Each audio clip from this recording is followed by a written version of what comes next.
In our clinical research, we came across a really interesting case study where one of our patients said, "My renovation made me sick." And we asked, "What do you mean by that?" And they said, "It was at that time. Something happened. Since then, I have never been the same." Now, the odd thing here is it was only her, the mother. The rest of the family didn't seem to have an issue.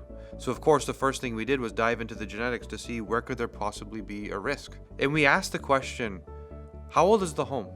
What is the potential for there to have been mold? And she asked us why. And we said, we looked at your genetics and forget about what version. You're actually missing one of the detox genes. This is one of the few areas in the genetics where you can have what's called a copy number variation, meaning we're not looking for a spelling mistake, a small mutation or variant.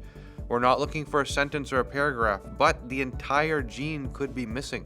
And this was the case in this lady. So now imagine in something as important as glutathionization, your ability to detoxify chemicals, things that are entering your bloodstream, not even having the instruction. So we did an inspection and we dove deep, and yes, we did indeed find that in that home there was still mold to that day. So by opening up the floorboards, by ripping out the kitchen, they exposed what was going on in the bones of the home, which was the growth of mold. Now the rest of the family, thankfully, did not have the same genetic issue. The kids and dad seemed to have a lineage that came from strong detox genetics, whereas mom didn't have the ability to cope.